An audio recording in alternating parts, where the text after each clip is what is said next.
is here to lead us in prayer. Good evening. Good evening, church. You join me.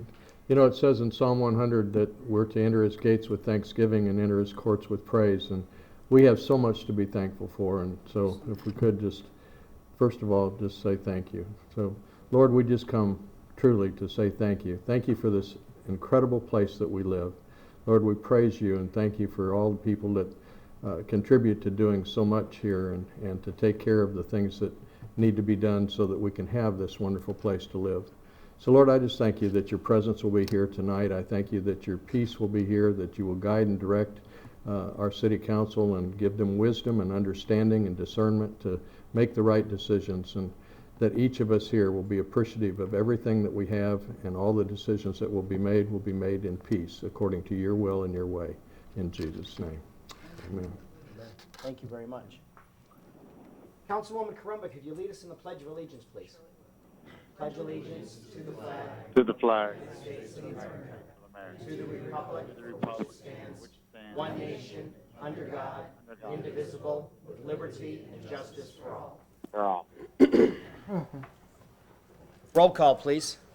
Councilwoman Karumba. Here. Councilman DeWitt. On the phone.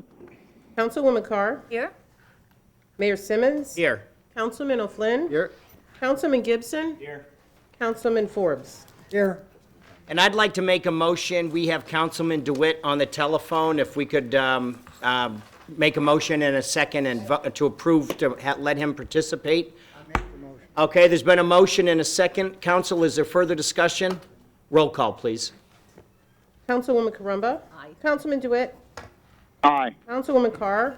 Aye. Mayor Simmons. Aye. Councilman O'Flynn. Aye. Councilman Gibson. Aye. Councilman Forbes. Aye. Well, welcome, everybody, and thank you for being here tonight. We are going to start with public comment at this time on agenda items. Members of the public that would like to speak on any agenda item, please come forward at this time. Councilwoman Simons, welcome. Sir, it's so great to be here with you. Hello on the phone. How you doing, Greg? Good. I'm here to just, we're going to have the Navy birthday proclamation, but also this, the mayor has brought up discussion relating to concerns relating to glyphosate, Roundup. I have a neighbor across the street who owns an empty lot, and instead of mowing the lot, he comes and blows glyphosate all over the lot every few months. This stuff has been determined to be carcinogenic. Countries have banned this stuff. We haven't gotten there yet. But I would suggest that you might make it a legislative agenda item with the state, kind of follow the same line that we did with the fertilizer ordinance, because we had to fight the state on that one. They control the use of pesticides. Other cities have ordinances right now, and it's something you might want to look at, which is within your jurisdiction, is to ban the use of it on city properties and with the contractors you use along the creek, you know, whatever you do for cleanup operations. So that's just my suggestion, and I thank you for taking this up, Mayor. I thank you for bringing it forward. Really appreciate that. My neighbor next door to him, across the street, has, you know, fruit trees, and we have an organic fruit, you know, grove across the street, and I just hate thinking that stuff's getting in the water and washing over into our property. So thank you very much. Thank you.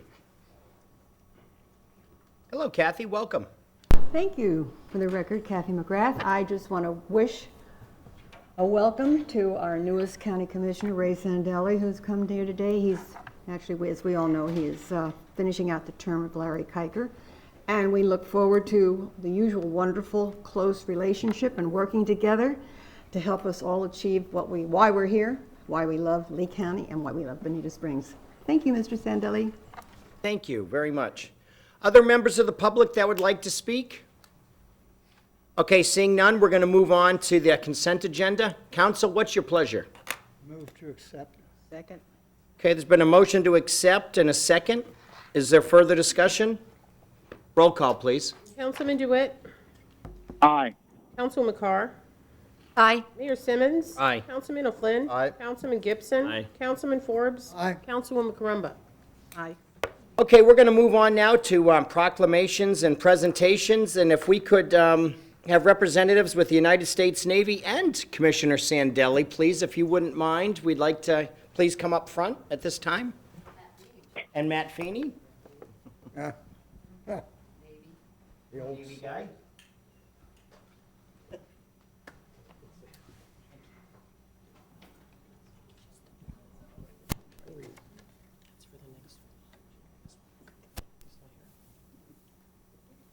Thank you. Oh, that's great. Well, welcome. And this is a proclamation by the city of Bonita Springs. There is no higher honor. Whereas on October 13th, 1775, the First Continental Congress authorized the first American naval force in an effort to curb British sea control, my relatives, by the way. And whereas when the infant navy was formed, it consisted of just 2 armed vessels tasked with disrupting British ships supplying the British Army in America. And whereas the theme for the 2019 U.S. Navy birthday is, quote, no higher honor, end quote, commemorating the 75th anniversary of the Battle of Lake Gulf and the most intense sea battle in world history, in which World War II sailors exemplified honor, courage, and heroism in harm's way, inspiring today's sailors to carry on their legacy as they have for 244 years, knowing there is no higher honor than to serve, especially in harm's way.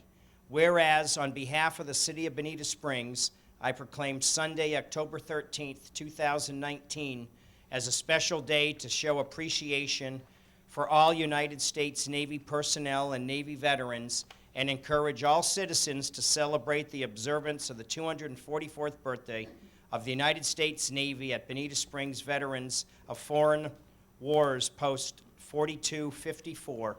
Now, therefore, be it resolved that I, Peter Simmons, Mayor of Bonita Springs, Florida, on behalf of the City Council, do hereby proclaim October 13th as the 244th United States Navy birthday in the city of Bonita Springs, in witness whereof I have hereunto set my hand and caused to be affixed the seal of the city of Bonita Springs, Florida, in the second day of October, AD 2019, signed Mayor Peter Eric Simmons. So thank you, Bill. I know there's a lot of representatives in the community, but thank you very much for being here. Would you like to say a few words? Thank you. Thank you, Mayor. Thank you, Commissioner Sandali and Matt Feeney, for standing up here with me. And I'm inviting everybody next Sunday at the VFW Post 4254, 4 to 6. We're going to have a wonderful time. Thank you very much. Thank you. Sir, do you want to say something? Thank you very much. And we also had a proclamation the other day. For those of you who may have participated, and maybe those who haven't in the past, I was out Saturday night with thousands of people to welcome the honor flight home. And if that doesn't tug at your heart, you know, nothing will. It was a great turnout, and it's great to see the young people saying thank you to all those that served. And it was an honor. Thank you very much. Thank you very much. Thank you. Picture, picture. Okay. Hold on.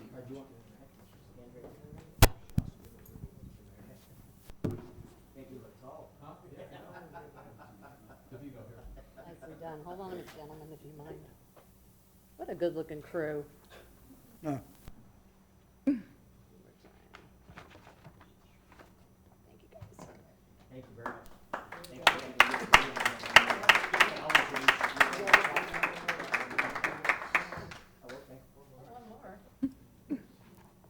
The official one.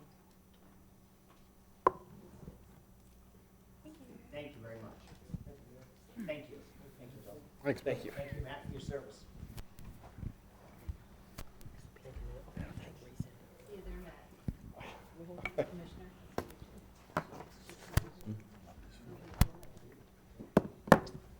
Okay, we have, as we know, County Commissioner Ray Sandelli here with us tonight. And Commissioner, I'd like to invite you to come up and share a few words with us, if you would. And, you know, anything at all that you'd like to share with us. And, of course, everybody knows me well enough to know that I'm pretty territorial. So I'd like to welcome Bonita Springs resident, Bonita Springs own, County Commissioner Ray Sandelli. Been decades. Huh? It's been decades since we've had Decades. a commission. Yeah, well, I'm a proud resident of Bonita Springs, and I was, as most of you know, this whole event in my life came rather quickly, and so it was like, who's this guy, you know? And so I've had the opportunity to go out the last 2 months and meet a number of people, and a lot of people that helped me right out of the gate are sitting up here in front of you. Peter reached out right away, and we met. I think the first person I actually called was Fred, and Fred took me to Starbucks, and he schooled me for about 2 hours on how the world was, and I was very much appreciative when we reach out again. Peter O. and I met, and I think you were on your way to Africa, if not whatever. Back or whatever. Or on the way back, whatever, something like that. Amy and I met at one of the Republican events and stuff like this. So first of all, I want to thank them for helping me in that transition time. I will tell you that the team at Lee County has been more than helpful, because I had a lot of questions. And if all I have to do is ask a question, they come in, they give me a little bit of history, here's where we are now, here's what you need to think about going forward, and as you know, then it's in your court to proceed accordingly. So I'm very thankful. Right out of the gate, from the day that the governor called me, it was, are you willing to run again? As soon as I find the building, I'll let you know. And, it's been a great 2 months. I made the decision, and I'll tell you, really, there's a lot of pieces to it, but when I was up in Tampa, I was very involved with the city of Tampa, and we put a lot of thought into what we wanted it to be. It was one of the most gratifying times in my life. I just didn't think that filling Larry's role, who I had great respect for, would give me enough runway ahead of me. And so I thought I would go ahead and try, you know, for the re-election piece. That gives me 5 years. If it all works out, then I'm looking forward to trying to help make a little difference in our community. And if I can do that, then it'll be another great chapter of my life. But again, thank you all for your time and efforts and guidance. Absolutely. Thank you so much. And Amy, did you have any comments, or? No, I just want to welcome you to Bonita Springs. I look forward to having some sessions with you up at the Lee County Commissioners, and we just think we could make good cooperative efforts together. Thanks for I coming. would look forward to it, Amy. Greg? I'm all set. Actually, I'm walking in the door in about 2 minutes, so I'll see him Okay, first. okay. All right, fantastic. I did that All at a rise. budget meeting No, a I'm couple not. summers ago. Laura? I've had the pleasure of meeting you several times, and I was thrilled to hear that you are going to run for the position. Thank you very much. Looking forward to working with you. It'd be a pleasure. Ray, double ditto, pleasure, and really thank you for your time and your openness and your willingness to have a discussion. It's nice. Thank you. Thanks, Pete. Thanks Mike? for what you do, and if I can help you with anything, just let me know. Use all help I can get. In fact, I came in and asked for a divine intervention right out of the gate. That'll work. And Fred, thank you as always. We'll get together again soon. Yeah. Now, thank you very much for being here, and look forward to our continued work together. So thank you very much. And I know some of these people in the third row there. They're actually pretty good too. And anyhow, thank Wonderful. you. My pleasure. Thank you, Commissioner. Thank you very much. Okay, item C is a proclamation proclaiming October as National Arts and Humanities Month in the city of Bonita Springs. So if we could have representatives from that team please come forward, that would be great. Who's that, Susan? Which she doesn't know.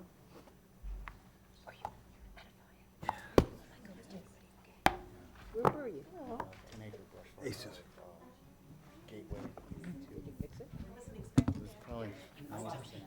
We can do it for that there if you'd like. Well, this is a proclamation, as you know, it's quite extensive, so I'm going to kind of summarize it a little bit.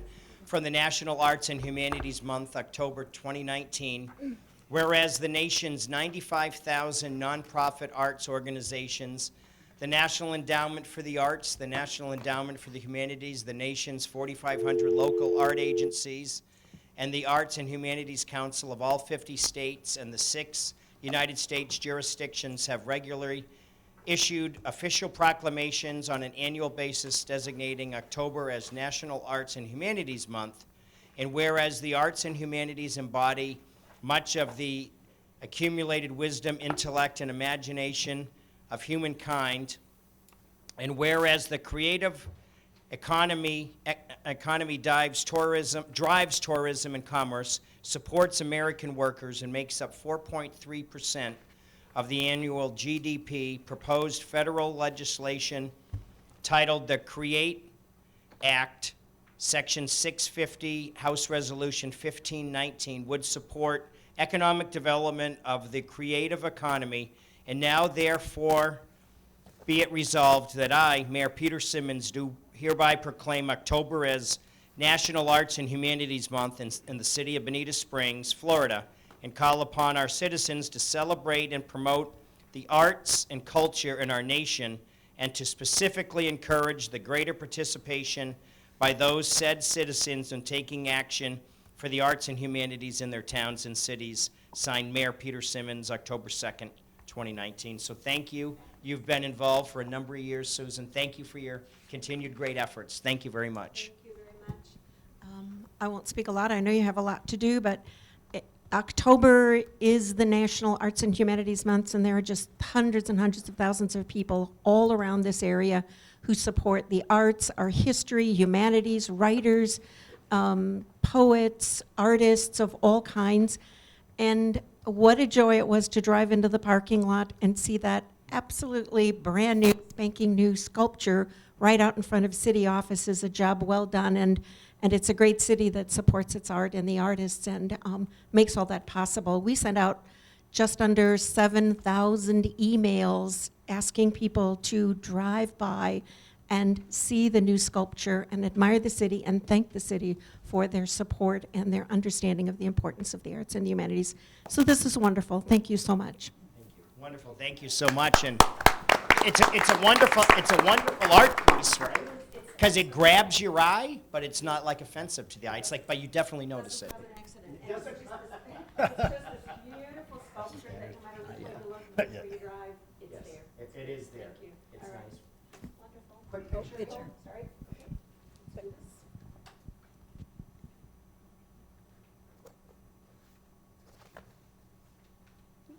Thank you so much, thank you.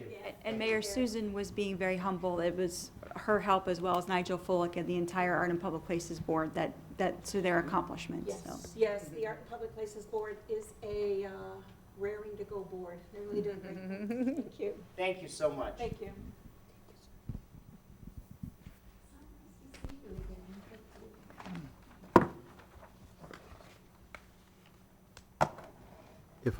If I Peter, could, yeah. if I could just add a word for that, one of my first liaisons was with Art and Public Places, and it's, the backbone of this city is, as we all know, the volunteer organizations, including the volunteer organizations that are affiliated with the city. And Art and Public Places, for 2 decades from the city started, has been working at it quietly, getting stuff done in a very overly frugal way. So I know we're all thankful for that. Right. Yes, no, absolutely. Thank you very much, Susan, and your whole team. We're now going to move on to mayor and council member items. Item A is a discussion relating to concerns relating to glycophosphate, or it's better known as Roundup. Mayor Peter Simmons, Green Sheet 1910-303. And how did this come to us, Arlene? Give us a little of the background here, please. Former Councilman Martha Simons has reached out to you and asked if you would help sponsor some additional information. She had done some research and provided some background information of some other cities. That was forwarded to our city attorney, Derek. There was some follow-up with the town of Fort Myers Beach as well, because they were looking into this as a potential process. I think we understand that some cities, as a protocol on their own, for their own properties, have banned the Roundup, but I think Derek would be able to give a little bit more light on where the legislature is with the item. Yeah, I'll be happy to. Councilman Simons is absolutely correct. The state has preempted local governments from looking at anything that would be in the realm of pesticides. Now, obviously, a lot of jurisdictions would look at this as a herbicide, not a pesticide, but the Florida Department of Agriculture has effectively sent out cease and desist orders to various municipalities who are looking at this, and so now this is really a question of, should this be something to consider in your legislative priorities? Administratively, we can move forward with bans on city properties with city contractors, dealing with, weed growth. That's something we can do internally. But as far as regulating glyphosate itself, we're prevented by the state. Okay. And I just, as every effort that we can make, I think we're making a lot of them, but I just continue to look as, I look to work further and closer with Commissioner Sandelli, but anybody and everybody that knows what we're doing with clean water and blue-green algae, if there's another step in the process or something we can make better, that's where I'm coming from on this. So what would be any logical next steps? Or what would, if the council deemed that we wanted to take any next steps? Fred, you've got a question, I'm sorry. No, I have a suggestion to go ahead. Okay, no, go ahead. Well, I think, hearing from what Derek said, we can't ban it, but couldn't we do something where if you're going to use Roundup to spray a property, you have to notify us and we can publish it? No, the issue this is not the first time that municipalities have looked at the issue of the Roundup weed killer. A couple of years ago, there was a movement to do that as well. And Fort Myers Beach had tried to move forward, I think, to try and thread the needle on this issue. But even despite some changes they made to their application, regulating the application of it, not just the sale, they still had, the Department of Agriculture still came down on them and said, you can try to parse this however you want. We're going to treat this as a total preemption. You don't have authority to regulate in this area. I would read the statute to be broad enough to cover that. I think what you're really going to look to do is, along with all attempts by the legislature to preempt home rule, you're going to want to bring this up with Carol Green and see what efforts the league may be moving forward with on what as well. You'll see in the backup material provided by Councilmember Simons that there's a number of cities have moved forward recently to work on this, so there may be some traction at that level. Okay, Greg? Just a quick question, Derek, and if I heard you correctly, and I would form this in a motion if we can. We can police ourselves and our contractors as a first attempt. And, the way I feel about it right now, cancer is near and dear to my heart because of the firefighter bills and stuff like that. We see every day that there is class action suits with Roundup, with this chemical. So to protect our own workers, I'd like to make the motion that we do it locally here with our own parks and our own contractors not to use this. Okay, and I'll second that, for sure. If that's, well, there's been a motion and a second. As council, is there further discussion? Are there safe alternatives, or is there protective measures that they can take if they're using it? I mean, Well, I think there is, you don't have to use that chemical. You can use a different chemical that is deemed more safer. You may have to use more of it, and, you may have to put it on more often, but, that's the glyphosate is the chemical that is used, that is known to have the carcinogens in it.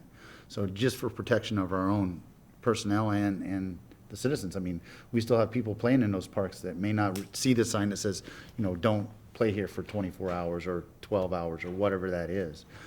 I think it's at least worth exploring and looking at it and doing what we can, because, as the mayor put in here and as we've seen throughout the state, they're trying to ban it. So let's put our money where our mouth is right now and do it locally first before we start talking to our neighbors and telling our entire population that they can't do it.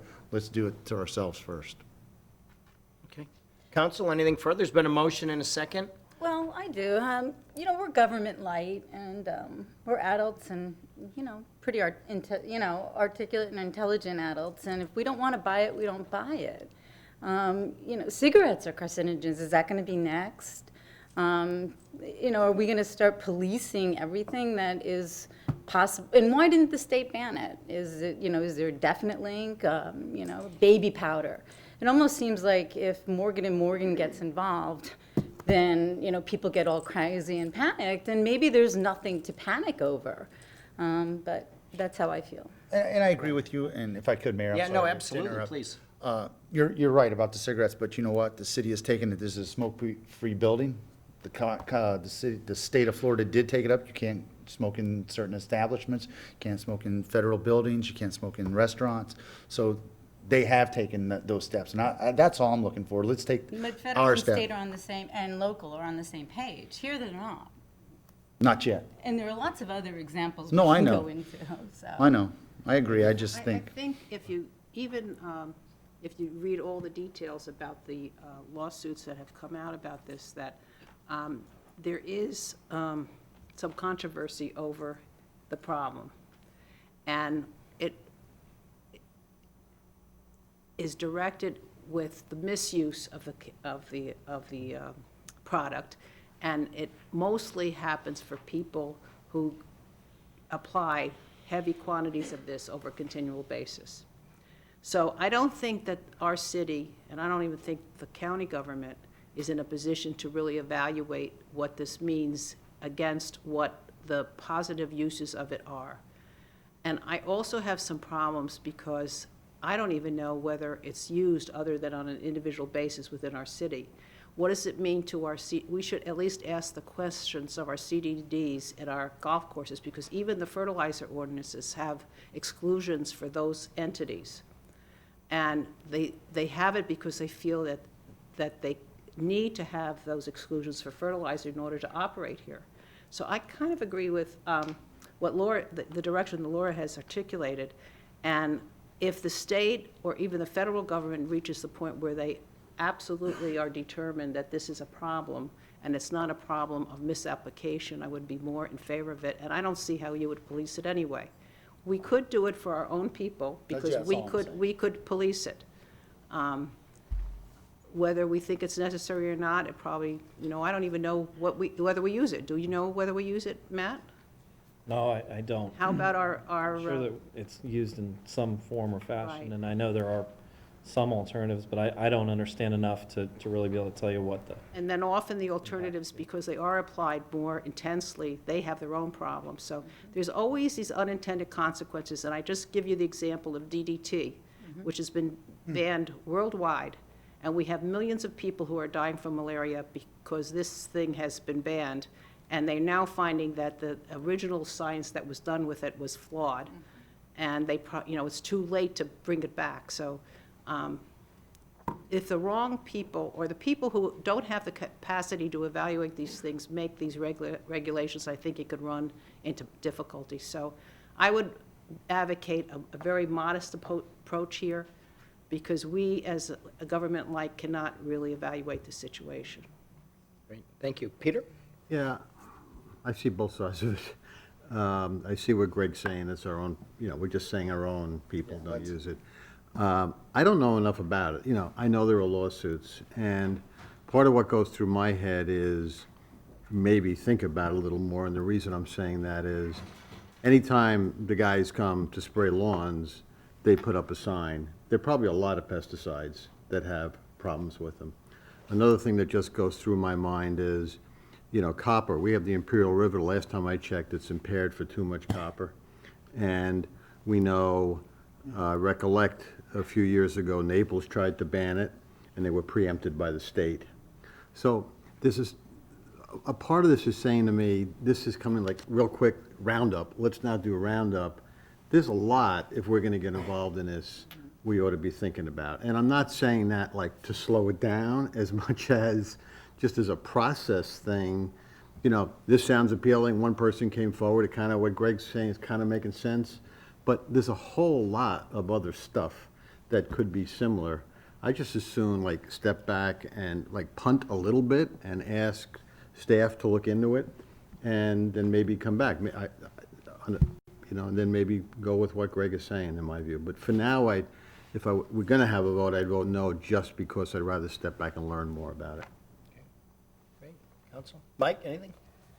Yeah, I mean, I don't know a lot of the science behind it, but what I have heard was that the people that are spraying it a lot tend to have the issues, and that's why I'm thinking protective equipment, masks, things like that.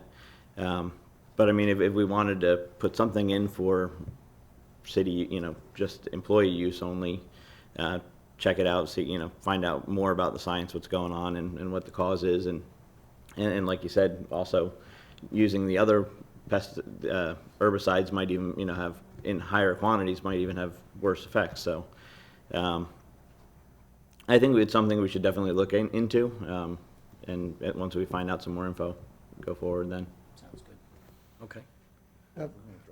You want to withdraw for now? I'll withdraw for now. And we'll I table get for a now? turn? Yeah, you got Fred still. Oh, Fred, I'm sorry, go No, ahead. that's okay. Spoke first.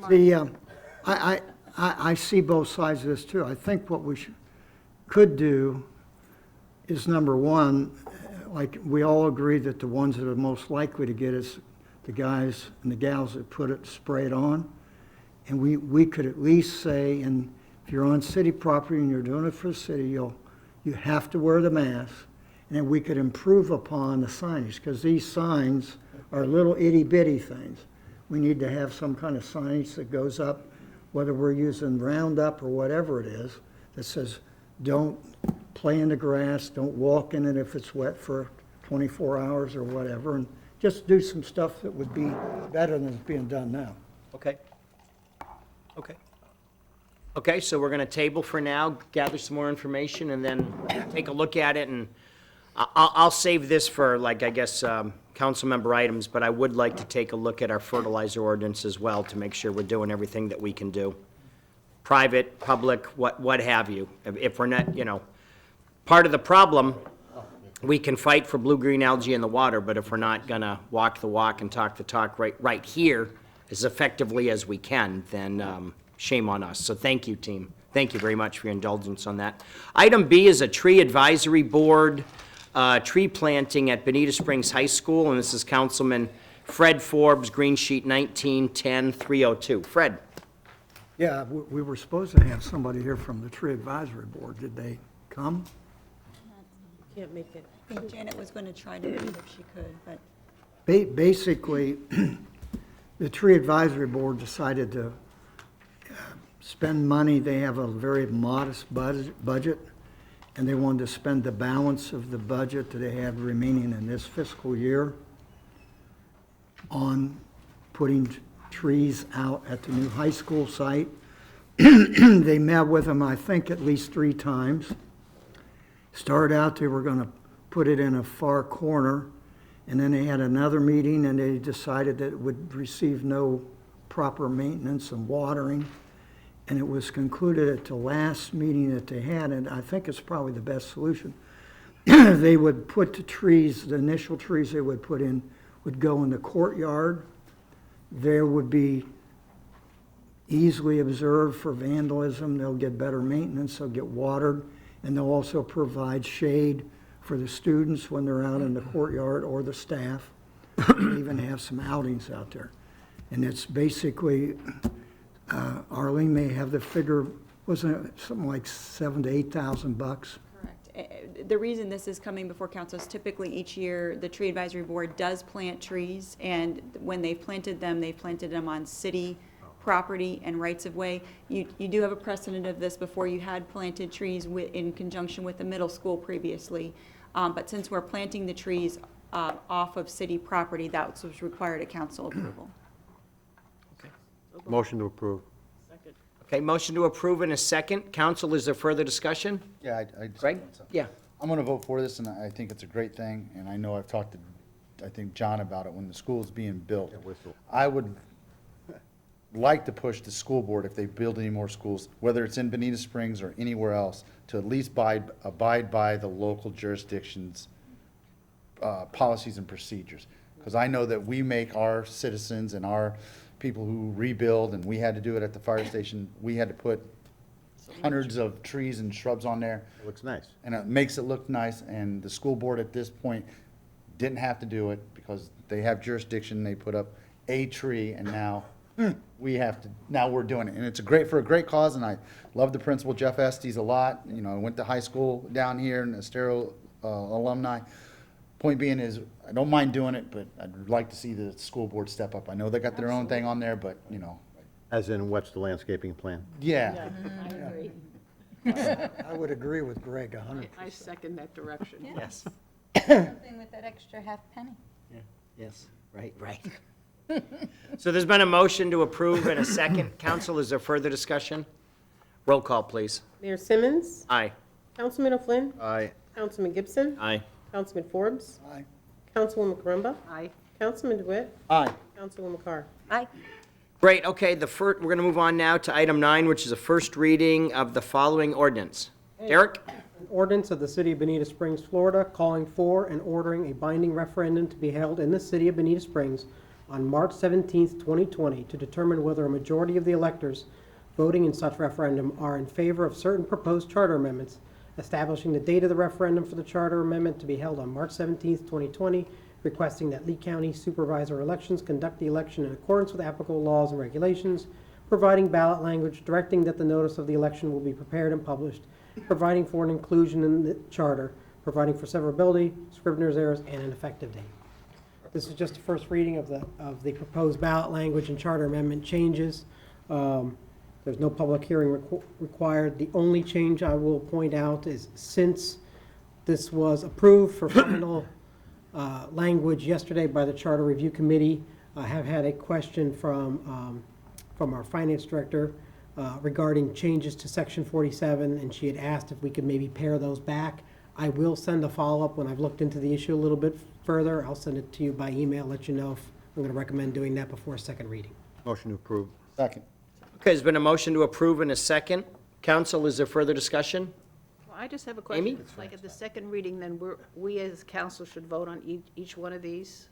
Correct. Is that how we're So, gonna do it? so between now and second reading, take a look at them, take a look particularly not just on the changes, but also the questions. If you agree to the changes, look at the questions, because those are the questions that the voters are going to read, and whether you think that they're confusing, those kind of issues we really don't want to have going forward when we're making these recommendations. And of course, the council is free to reject all the recommendations of the charter review.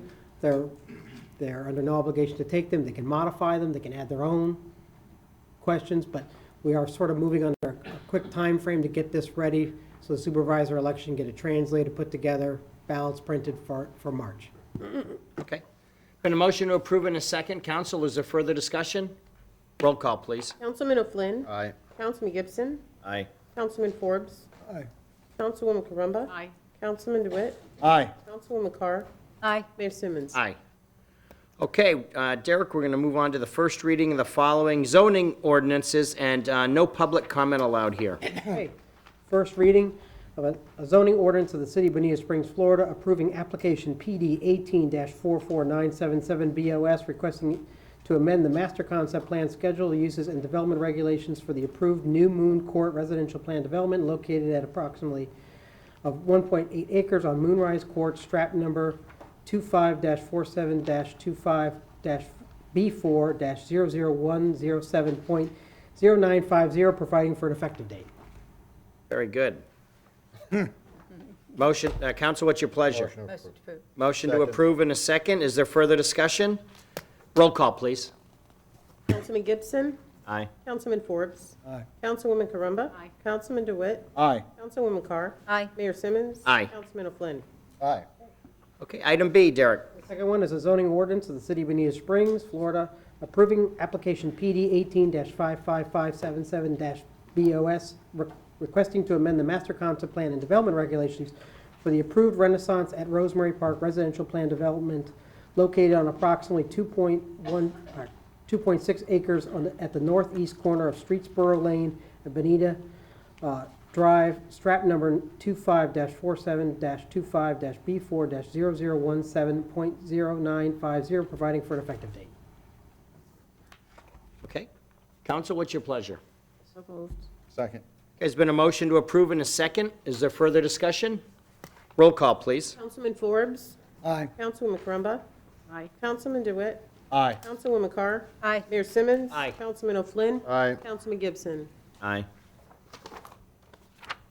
Derek. The next item is a first reading and a public hearing on the following proposed ordinance. In addition to the Bonita Springs Land Development Code, Chapter 3, Development Standards, creating a new section under Article 5, Division 2, the Bonita Beach Road Design Standards, Chapter 4, Zoning, Article 5, Division 11, creating a new subdivision establishing the Bonita Beach Road Corridor Overlay, amending Chapter 4, Zoning, Article 5, Divisions 5, 6, 7, and 8, Use Tables, amending Chapter 4 zoning, Article 3, Division 1, plan developments, providing for conflicts of law, severability codification, Scrivener's error and inclusion in the code.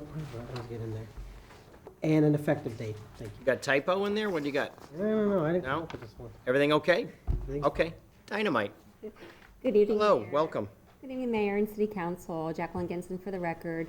I do have with me also Jay Sweet and John Dolmer. We did work on these amendments together. As Derek explained, this is a first reading, so there is going to be a second reading should you move it to that next reading. We do have some items in here where we want to give you an overview, but also we want to seek some direction from you that we can incorporate in between those times. So with that, I just want to go over some history again so we understand where we were and how we got to where we are. And this all stems from the initiation of the the study done by Tool Design Group, which was accepted by the City Council in November of 2016. Then we had, after that, the Bonita Beach Road Vision Comprehensive Plan amendments, which went to the State Land Planning Agency. And ultimately, there was a third-party challenge, but we worked through that, and now those amendments have been adopted and are effective. And that was in May of 2017, and I think the lawsuit was dropped earlier this year. We also had, during this period of time, the Bonita Beach Road Land Use Report by DPZ Co-Design. And also, we had the moratorium as well, and DPZ assisted staff on multiple case studies of projects along that corridor, where they provided us some guidance and some design principles and incorporation. And that occurred from September of 2018 up until as late as June of this year. Then, of course, the moratorium lifted in June, and at that same hearing, we also seek direction to go ahead and start advertising the amendments for the implementing language for the corridor standards. The ordinance in two forms went to the local planning agency. The first hearing was in June, and at that meeting, the LPA had some concerns based on our cross sections, and that was more geared towards travel lane width. And Jay can go into a little more detail on that, but essentially, those cross sections we took right from the tool design study, which delineated the lanes of a certain size depending on the cross sections. And the concern was, could we operate larger vehicles such as RVs on these roads, or what about emergency personnel vehicles? How would that be impacted? And obviously, Tool Design Group, being the engineers that they are, probably considered that. But I just wanted to bring that to your attention, and we can go into that later if you have some additional questions. There was another comment regarding use. We have a list of permissible uses in the table, and the use was columbariums and cemeteries. So you'll see on the table there's some uses or areas where they're permitted by right, and there was a concern by a couple of members on the appropriateness of that use. So staff has not made that change, but if we want to discuss that in more detail, we can. And then the other question that came up was the amount of glazing that we're requiring for frontage, for buildings located along the frontages of the corridor. And so staff has worked with Sam Vincent, the city architect. Since then, we have proposed some additional language in there that he's comfortable with. Also, during the public hearing process, initially there was some concerns by the public regarding height and where there are discrepancies between the illustrative diagrams that DPZ had done for us. So we went ahead and made some changes to the height requirements in the table. There's still language in there that references the height along Bonita Beach Road corridor. We are not changing that standard. There was some concern on block sizes, which we've maintained the same standard. And then there was concern about if this was too restrictive, and then the effect on on planned unit developments. So that's just a history of those amendments. The areas that we want to go ahead and seek direction from you are listed right here, and then we'll go into detail again as we move through the presentation so you can understand what they are ahead of time, and as we work through the slides, you can further understand what they are, and then we'll wrap up at the end to seek your clarification. Okay. With that, Council, anything at this point, or are we good? Okay, thank you. I'll hand it over to Jay. Okay, wonderful. Thank you, Jackie. Hi, Jay. Good evening. To get started, the first step in this process with Tool was they took the entire length of Bonita Beach Road and broke it into zones. And then, I know you've all seen this before, to the east we have the community zone where we have all of the golf course communities. We have the interchange zone at I-75, and then starting at Imperial we have a commercial zone, And then we have the historic zone as you enter into the gateway of the downtown. Then it turns back to the commercial zone. And then as we get towards the beach, we have the beach zone. And taking that as make sure I got it right. Wrong way. Taking that within what Tool came up with, Tool laid out a set of standards as to what each of those zones for the roadway would look at. So the first thing we talk about here is the roadway. So in the beach zone, starting from the west and working our way east, of course, only half the right-of-way is in the city. And so in that zone, you see that they've put the amenities as far as the bike path, the sidewalk, a planting area on the north side of the road. And they're showing two 11-foot lanes within the proposed improvements. One of the things that Tool did as far as their design standards was, they called it a road diet at the time, but being very cognizant of the lane sizes and so forth in order to create the space that you need for the bicycles and for the pedestrians.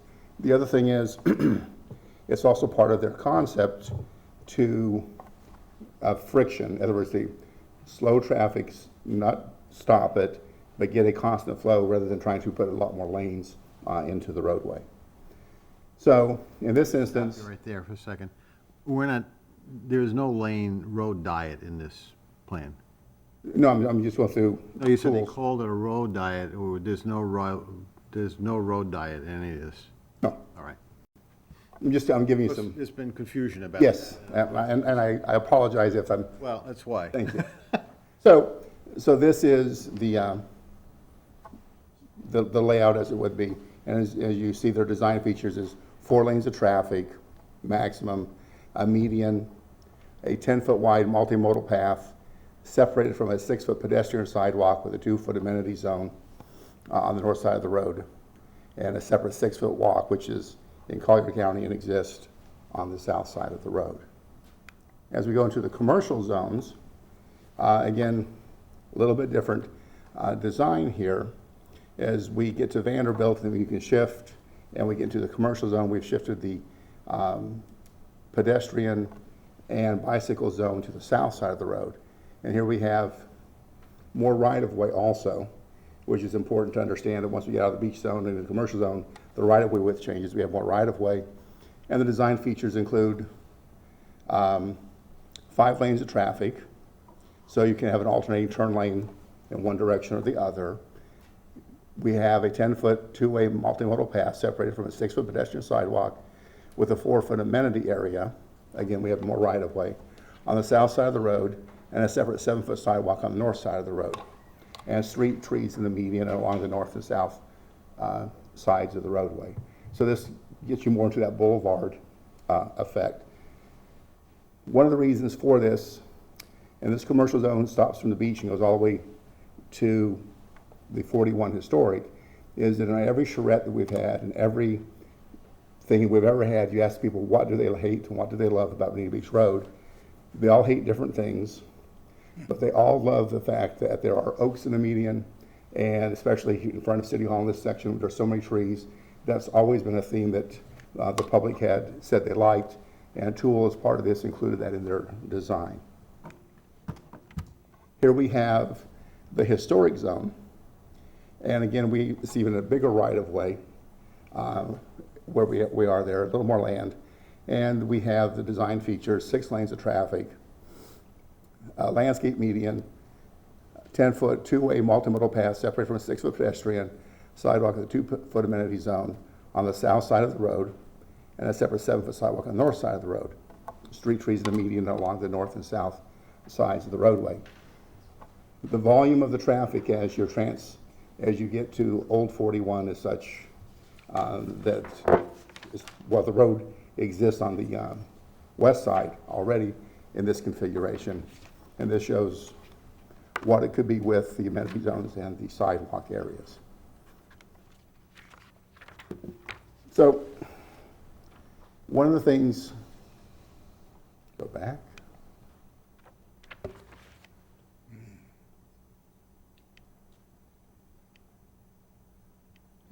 Somewhere I missed the interstate zone, which is which is in there. But anyway, in the interstate zone, it's a continuation, but understanding that the lanes shift more because of the amount of traffic going on and off 75. And that's in the ordinance, and somehow we messed it on the slide. I apologize for that. The big thing is that, as you noticed, we are keeping all the pedestrian and bicycle traffic on the south side of the road, where it has the fewest amount of conflicts with traffic and driveways. The other thing is, and when it was the concern, is that on some of these, in order to move things around, you have some 10-foot lanes in certain areas, and there was a concern that the 10-foot lane wasn't wide enough from the LPA. That is all something that can be moved around as we would desire to do so, but the tools plan was to create the amenity zones, the sidewalks, and so forth. And so that was the design, and that's the cross sections we have in there now. So now we get to the land use portion of it. So that's chapter 3, which is simply the right-of-way streetscape. Yeah, I was going to say, maybe we'll ask a few questions. Just before we get to the land use, so this is a Lee County road. Mm-hmm. All right, so land use is in Bonita Springs for sure. That's not Lee County. I mean, it's in Lee County, but I mean, it's a city thing. But this is a Lee County road. I mean, I like all of this. Obviously, we've talked about it for years, et cetera, but what's our deal with the county as regards this? This is our aspiration that we would go to them with? I don't know if that's a question for Arlene or Matt or Derek or Jay or... I think what you're looking at is twofold. One is as developers come in, Right. they might be redeveloping a parcel on. No, but I'm sorry, Darryl, I'm talking what, 10-foot versus 11-foot? That's Lee County Road. Correct, but there are driveways and access ways to the roadway. Understood. And the contribution they make to the additional vehicles that they put on the road, as well as the multi-use path, those would be part of the appropriations, a proportionate fair share for the development. So for example, as the land use came in, depending on the new vehicles that they're providing, where is their access going to be that's consistent with this cross-section? And then also the trips that they're providing, what is their impact on the roadway in accordance with this plan? Right, I understand that, but I'm reading words that say a 10-foot two-way well, no. I thought Jay said something about lane width. Help me out. So, maybe I'm off. You're actually on the right path. Oh, What we're doing is we had talked about what Bonita Springs' intent was for this roadway going forward. Okay. And that's really kind of what we're expressing here. Right. And so when we have discussions going on with the county, we have something that provides that direction. We're It is trying not to our be road. presumptuous. Yes. Right. It is not our road. We don't have the ability to enforce this, but it is what we're working towards as the ideal. Thank you. Sorry, Ollie. Other may I, basically. Yeah. Any other questions? Before we go on, that's fine. So now that we talked about, I'll call the vision of the road, we had DPZ do an evaluation as to the land use, of what's appropriate along the road. And it all sort of feeds together. So we took the same area and said, if I have the idea that the pedestrian access should happen a certain way, why does that affect the land use of each of these individual sections? And so this created our overlay. And so we're removing the Bonita Beach Road corridor standards. In other words, we're changing the standards as they exist now. And I'll talk about that real brief. Right now, we have this standard that says, if you look at the code, this use is permitted. Note 2. Oh, it's not really permitted if you're on Bonita Beach Road. You have to either get a PD or you have to get a special exception. And so what we've done is gone through there and come up with a new standard so it's clearly identified up front. It's a special exception. It's used by right. And so there's where we are going with this, just to give you. So Based on the network map, we have come up with these exceptions. We've gone through the code, we've taken a look at it, and we've identified it zone by zone.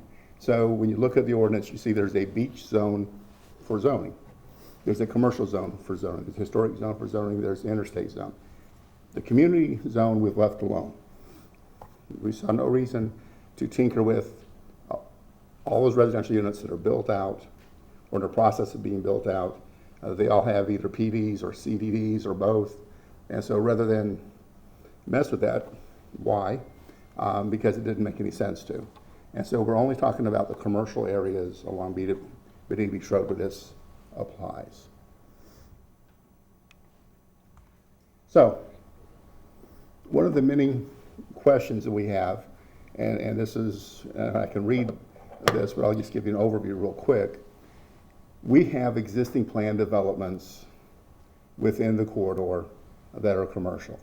And council's aware of those because when we had the moratorium, Horizon Park came in, Burnwood came in, and Bonita Exchange came in and said, well, wait a second, we don't like these new rules that you're developing. Can we have our building a little further back? Can we have a row of parking in front? Can we, these other things that we were talking about eliminating? And council said, yes, you could. And what we tried to do here is craft, understanding those are taken care of, but we have some PDs that are 10 years old, no one's ever built anything.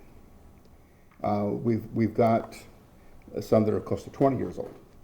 And so when we look at all these things, at what point in time do you say it's not going to happen, you need to meet the new regulations. You just can't have something set there for 15, 20 years. And so we drew this up, and basically it says if you're, well, I can read it. Plan developments that have reached 80% build out based on building square footage or the number of dwelling units are exempt from these regulations and shall abide by the terms and conditions of the zoning established in their plan development. So if they're already 80% built, we're not going to come back there and reinvent the wheel on, say, an Albertsons Plaza that has one parcel left. We're not going to do that. That doesn't seem to be right or fair. Now, if they want to adhere to the new standards, if they find it advantageous, that's fine. But that would be the case there. Plan developments that have reached more than 50%, but less than 80% build out based on building square footage or number of dwelling units are exempt for a period of 3 years, approximately December 2022. In other words, if you're still working on it and you're actively out there building, again, you've got plans, you're working on it, we're not trying to prevent somebody from doing where they've invested their money, time, and effort to do. But if you're not going to complete it, at some point in time, you need to bring things into compliance with the new code. And so you can pick a time frame. We picked 3 years. Obviously, council, is your pleasure, what you think is appropriate, but that's where we started with this. We go on, plan developments that have reached less than 50% based on square footage or the total number of dwelling units shall be subject to these regulations set forth herein. And then plan developments that have not constructed any building infrastructure shall bring their master concept plan in compliance with the regulations contained in this subdivision. So that is our offering. Obviously, there's a lot of conversation that can be had with that. So the other thing we talk about is plan developments that are partially constructed will come into compliance with these standards for interconnectivity, building orientation, and multimodal access. Deviations to these standards will be considered when evidence is provided demonstrating that their literal interpretation of these regulations create a negative effect. So if someone comes in and they say, hey, I'm at 75%, I'm not at 80, and we didn't build within this time frame, but we'd have to tear down buildings to make this, there's a provision that would prevent the literal interpretation of it. So we've tried to address every aspect of this because we know that's a little bit controversial, but at the same point in time, at what point do you say these are the rules and this is what we're trying to accomplish? Well, And can I then, ask a question? Sure. Don't plan developments approvals turn into a pumpkin anyhow at a certain time? Whatever the years are, 3 years? Yes. So, I mean, I guess this is for a conversation for next time, but I mean, you could take a view that they have that entitlement, they have 3 years to do it. Like, so this is imposing new standards on top of that. So we have some PDs, because, and this is where it gets to be interesting. The current code would require that if you wanted a variety of uses, even such as permitted in that zone, that you got to come in and get a PD for it. Perfect example is the little hotel that came in a couple of years ago next to the bigger hotel. And he came in and got a plan development for his hotel, okay? He hasn't done anything with it. So if he hasn't done anything with it, do you want to grandfather him into that design? Or do you say to him, you haven't done anything with it, you've had a time frame to do something with it, there's new rules. The new rules say there would be a special exception instead of a PD, but you come back in and you can bring your PD in compliance, rather than have to go through the entire process, but you come back and bring it in compliance with the new rules. That's for discussion at the next meeting, right? You're saying you just want to whet our appetite here tonight? If you've got really good ideas, we'd like to get them, but I think, this is, again, Right.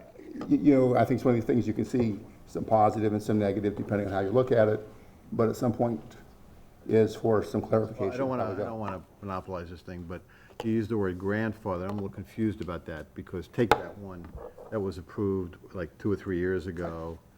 Doesn't that PD approval expire at some point? His master concept plan expires at 5 years. All right. So he's the not, PD nothing's grandfathering him then? So, but we want to make it clear. I think what we're trying to do with this ordinance is make sure that people understand and they don't have some false illusion of what it is. We want to make it very clear that they understand what it is. Thanks, Jay. Yes. Jay, did you say we were going to give everybody a 3-year notice before this would go into effect? No, what we said is that if you have built more than 50% out, but not 80%, you'd have 3 years to get to your more than 80%. And if you didn't do it, then you'd be subject to all the rules. I got It's sort of like, trying to think the best way to put it. you. Yeah. People have the argument always is, a expectation of investment. And if they've done that investment, how do we accommodate that at the same point in time, get the city the vision the city's looking for? And I would make one suggestion on what Deputy Mayor O'Flynn brought up, and that is, I think at the very beginning, almost in big, bold print, we need to put this disclaimer about, we understand that Bonita Beach Road is a county road, and this is our aspirations, our thoughts, because I know if we don't do that, I know what's going to happen. Well, Fred, this is the zoning, that's not the county. Yeah, Yeah. but it still needs, doesn't hurt to put it in writing. Yeah. Right. You're right. Okay, so this is just a snippet of how we changed the matrix, if you will. The original matrix had all the different zoning districts, and then you would see a note 2, a note 22, a note 14 for either the Bonita Beach Road overlay or the 41 overlay, or some other notes. And those notes, even though someone would look at the code and see, oh, it's a permitted use, it would say, no, it's not really a permitted use. So what we have done is that we have gone through and created, as you see up top, an interstate zone, a commercial zone, a historic zone, a beach zone. So by zone, the map shows the zone, they can look and they can say, this is permitted or it's a special exception. So, and go down through there, and we can go through all of them. But basically, the other thing we've done, we have, I'm going to say collapsed some uses. We have some uses that, my favorite is a bed and bath store different than a card shop. But we would have all those different, and we've tried to collapse those a little bit, get them, we did that a few years ago, we've done a little bit more just to make it a little easier. Probably the biggest one that you'll find of any change is that we have included something to think about, because we do have that little industrial piece that was in it, is going to be part of this, where Causeway was.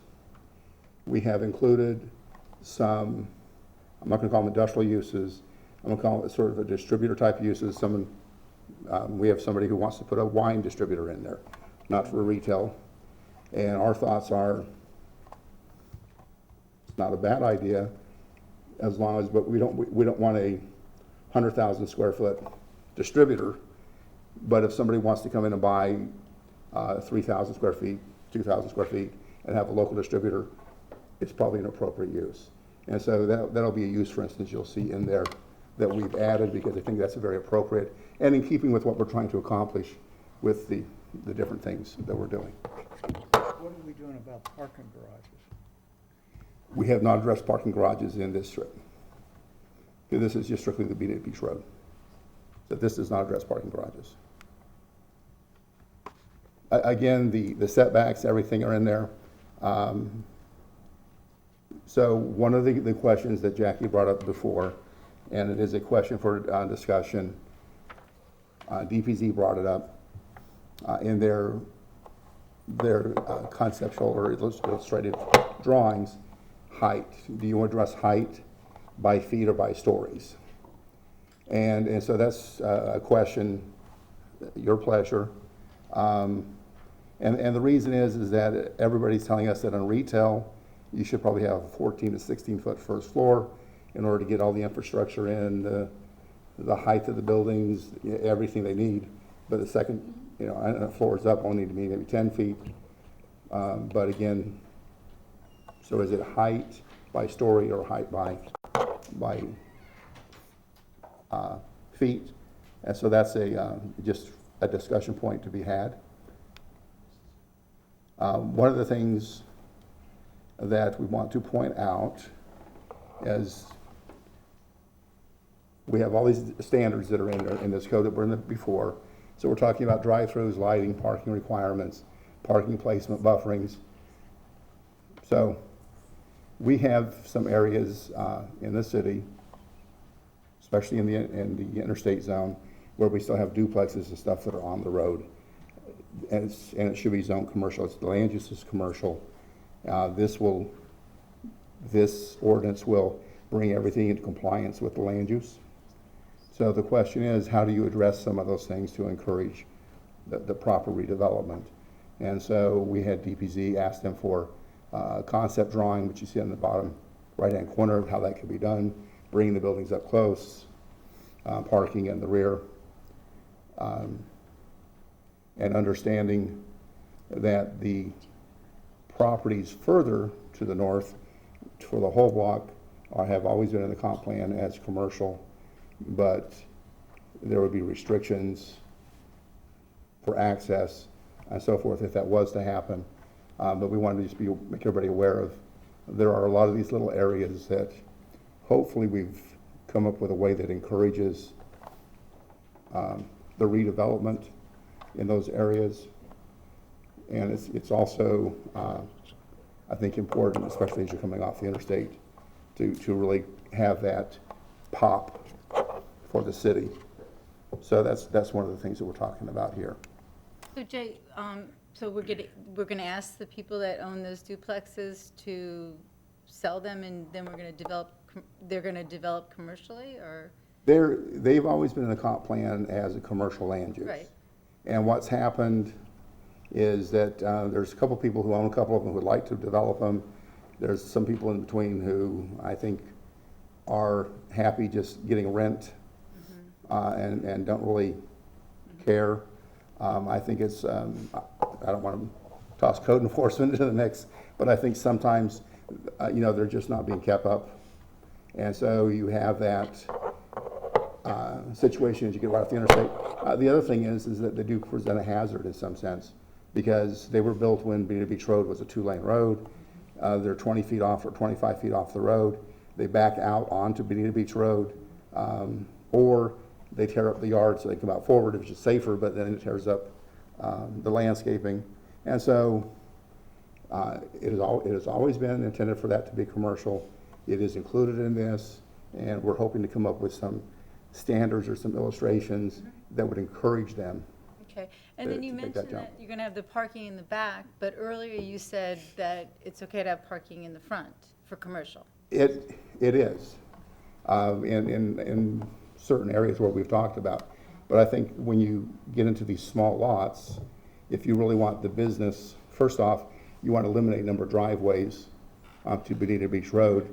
It makes a lot of sense to encourage them to work together, put the parking in the rear, put the building up front, so the building becomes attractive, not only attractive, but it becomes part of the advertising of the business. It's a destination, and it'll make it a lot better. And again, that's just one of the things that we've tossed into here. And I understand that the entire block is in the comp plan to go commercial. So if they were to acquire the other properties around them, that would make a lot of sense too. Again, I think this is where Jackie brought up where there's some comments from the public. The illustrative or illustrative designs that DPC came up with, I think are good. I think that they give some insight and some possibilities, but some of them may be taller than you want at certain locations, or they may be a little closer than you want. And of course, that becomes the question. The interstate zone, it is, some of that, it is illustrative. Some of that probably can't get built because of flooding and other issues that we've experienced back in there. But on the other hand, it does provide a means of encouragement, I think, for people who have property on their, what they can do with their property, how they can do this. The block design was an issue with some people. I will say that the block design is that was recommended is 375 feet. Most of the blocks in the city are 360 feet, center line road to center line road. It's not really that much of a difference. If we want to pare it back to what already exists in other areas, I think that's totally appropriate. But the idea of the block design is to make sure that there's enough interconnectivity inside, and if you look at the historic Old 41 node there, that people can exit safely in one or two spots onto Bonita Beach or onto Old 41, and they can move around within the site without having to go out and off on the road. So we do have some questions. Let Mr. Domer talk about this, about preserve areas and signage considerations. We have had a sign ordinance for some time that limits sign height to 7 feet on Bonita Beach Road.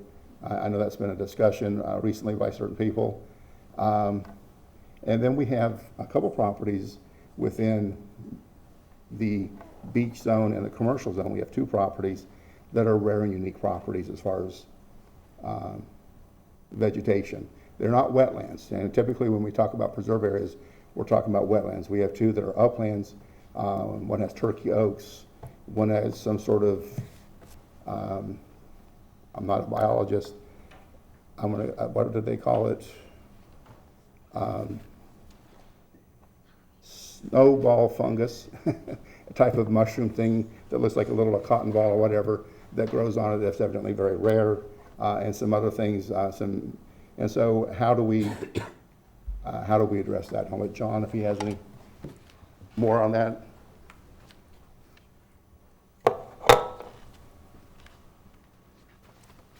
Batting third and cleanup. Questions? Yes, sir. Council, anything at this point, or? There's a lot here all of a sudden. Correct. Correct. And we are trying to keep this moving. This has been one of the main priorities of council that we are trying to get adopted. However, the more we are writing, the more we are realizing that make that vision a reality. There are some policy decisions that are involved in this. Some of those were brought to you tonight. I know it's a lot to take in. If we would like to break these up into different groups, Well, what about what Fred raised the issue, or everybody's actually raised the issue that it's a county road? Correct. Don't we need to get that clear first? you need to get that clear, but that is always very clear. The county lets us know that it's their road, and we have no problems accepting that fact. However, when we've had discussions with them, Are they going to like help pave it? well, that's actually where we come in with our cross sections. In some of those discussions, there's been the idea that you really don't have an adopted plan, so what are you talking to? And that's just a minor point, but what we're trying to do with the cross sections is not so much establish a bargaining position, is establish the vision that we have for this roadway. And that vision was one that this council had asked Tool Design to create, which you had later adopted.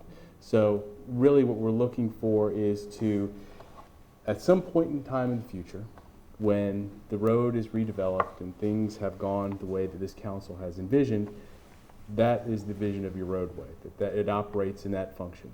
And we have also worked with several, and I think the city manager did a good job of hitting on this, several rezoning projects that have come in. We have looked to have them either adopt portions of these standards on their site, or in other areas they have financially contributed to the idea of the bike path and multi-use path and increased sidewalk. So we have made progress, even though it's very difficult to see. Things have started to take hold.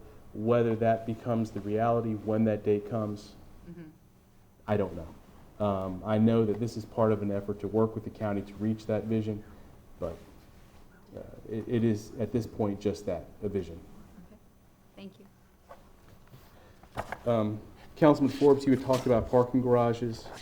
That is listed on page, well, I had it and I turned it, so give me 2 seconds. Page 20, parking garages are listed as permitted. In other sections, they were listed as special exceptions, so we are allowing for them to be incorporated as part of the design and not part of a special application that was needed for that roadway. Also, Mr. Sweet had talked about the section of road to the east of Imperial.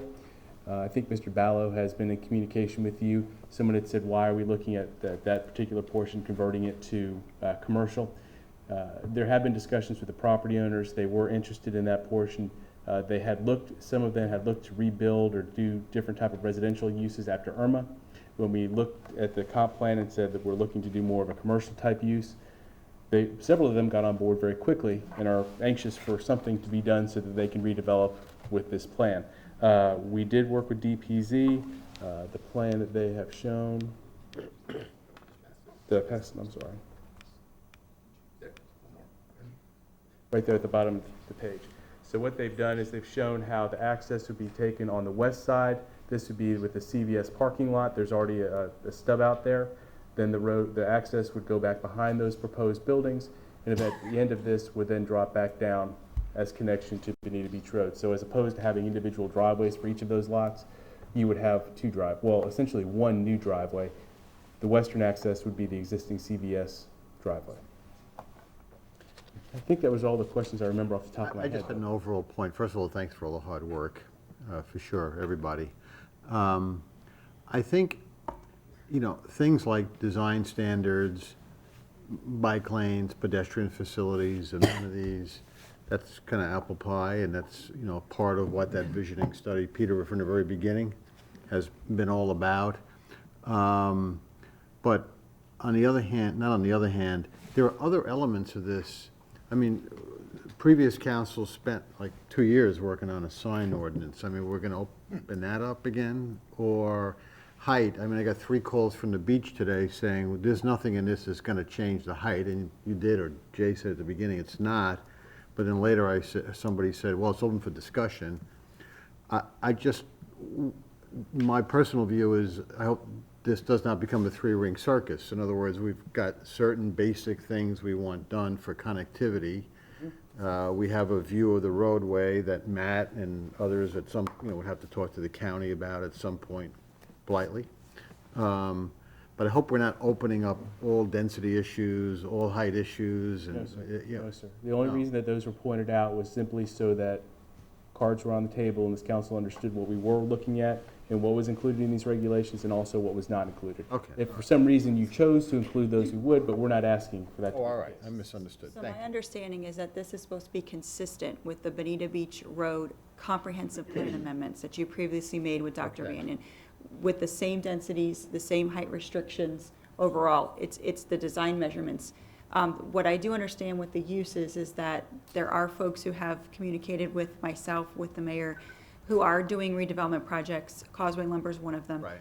Potential tenants, from what I understand from John, is that the potential tenants are within the vision of what we want, but they currently don't meet the use requirements because the land development code is not in place. They meet the intent of the comprehensive plan, but you need the language of the land development code to be in place.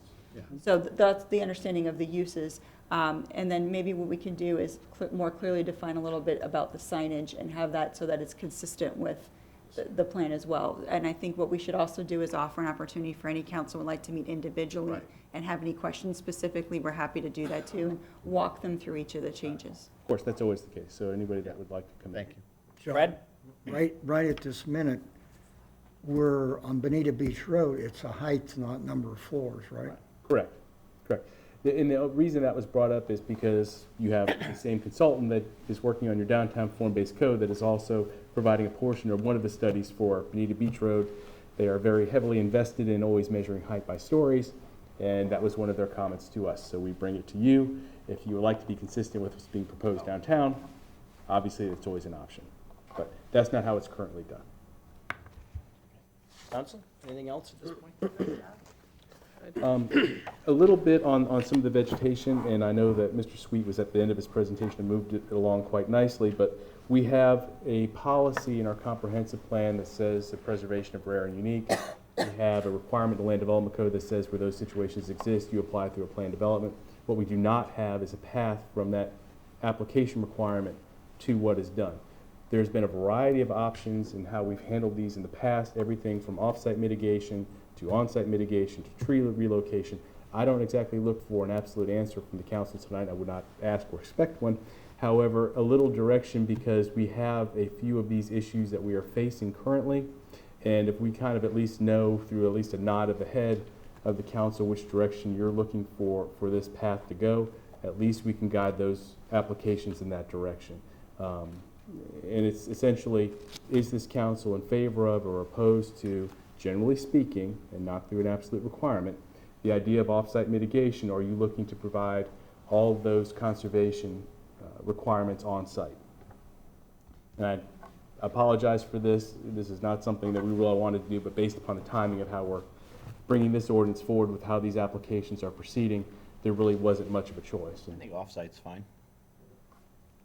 I think it depends on the situation. I mean, I don't know how you could answer that question. Right, I can answer. They vary, and I apologize for that as well, because I understand your question, and the point's well received. But most of these, as it was previously described very quickly, they're upland areas that have been described by biologists representing the developers as rare and unique. And so what we're looking to do is figure out exactly how to handle those going forward. So if this is something you would like to at least bring up at the next meeting, I'd be happy to provide more information to you. I'm not looking to rush a decision. I just, time is of the essence. I personally don't have any interest in it among the many issues we have here. Okay.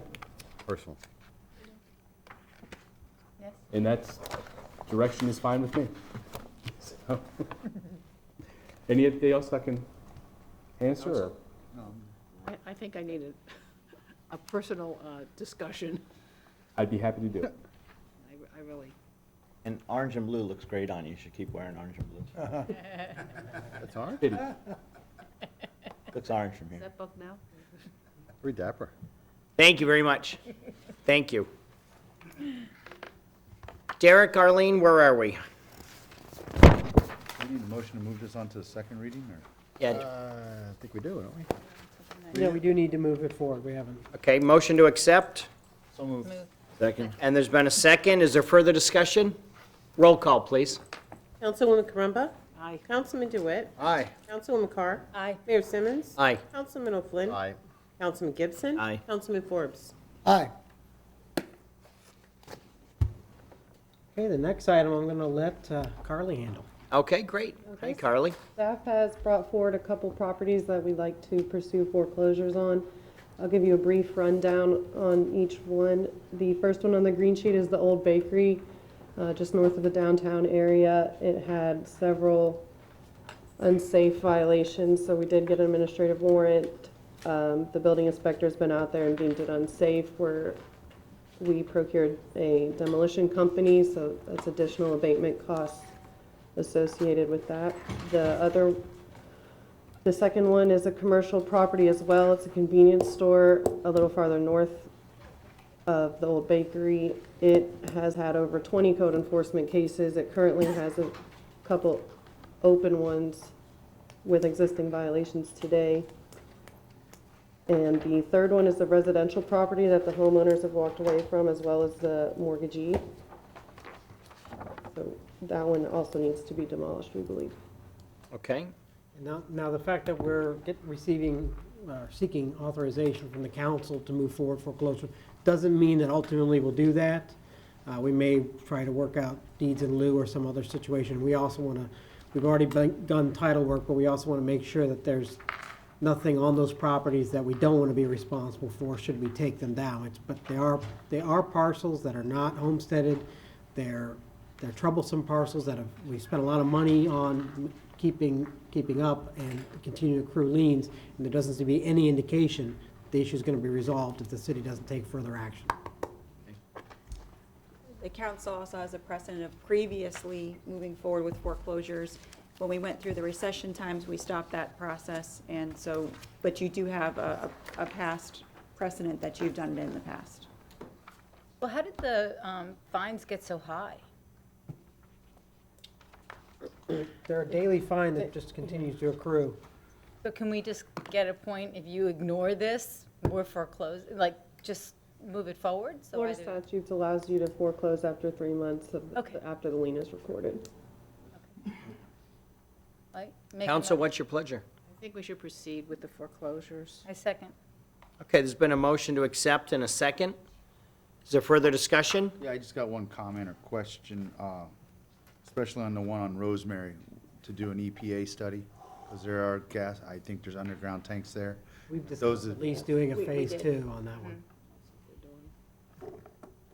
We discussed we would do a phase 1 on each of them and potentially a phase 2 as needed from the results. Okay, great. Any further discussion? Fred? One question. In the past, when something like this has happened, somehow deals have been cut, none of you all had anything to do with it, where the fine was this much and an agreement was made, if you only pay this much, everything goes away. So if that would happen, does it have to come in front of council? No, you've already set up a process for lien mitigation with your magistrate. The issue that what happens in all those lien mitigation cases is the property is brought into compliance. These properties do not appear to be anywhere in shape of coming into compliance. So before we would reduce the fine from, say, $183,000 to 10% of that, we would require that property to bring the property into compliance first. These property owners, are in the category of scofflaws that aren't doing anything. So we're looking to have to go in there and do it ourselves. What then happens to the properties? If we acquire the property, if we're in a position that we are able to acquire the property, then we can clean them up, do what we want with them. One of the main reasons local governments don't go after people for foreclosures, one, if they're protected by homestead, you can't take them. Often if they're residential, there's a policy issue about kicking people out and may not have the means to do anything about it. But the other part of it is, when you make the improvements, as we've done in some of these cases, to clean up the property, you're giving that property owner a zero-interest loan to fix up their property. And so some of these properties that are particularly egregious violations, it's not really in the city's interest to spend money fixing up their property for that property owner's benefit. If they went into foreclosure from another mortgage holder or lien holder, we would have no recourse. So in this situation, we felt it was warranted to go forward. And we may be days when we bring other ones as well. Good. Okay, there's been a motion and a second. Counsel, is there further discussion? Roll call, please. Councilman DeWitt. Aye. Councilwoman Carr. Aye. Mayor Simmons. Aye. Councilman O'Flynn. Aye.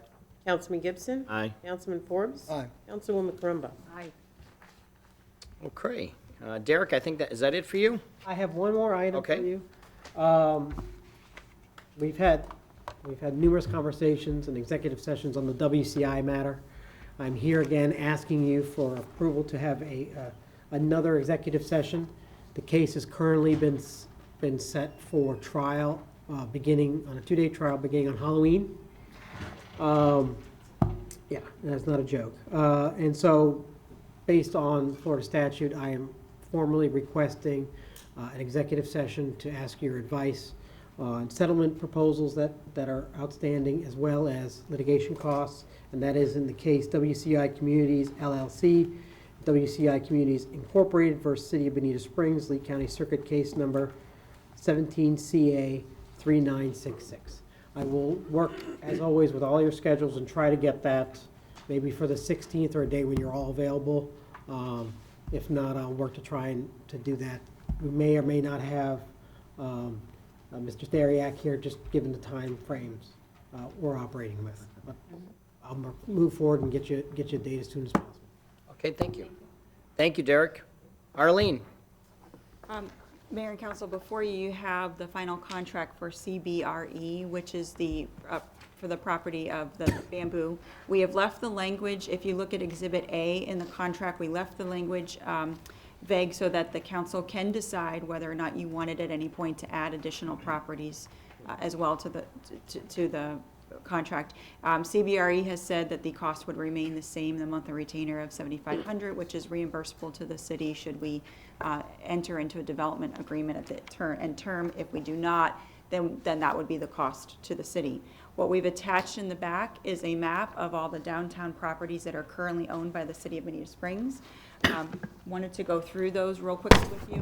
I'm going to go through the ones that are park related and also those that were purchased for economic development, redevelopment purposes. And then Matt is going to walk you through the ones that are related to right-of-way or future stormwater or road improvements. Okay, great.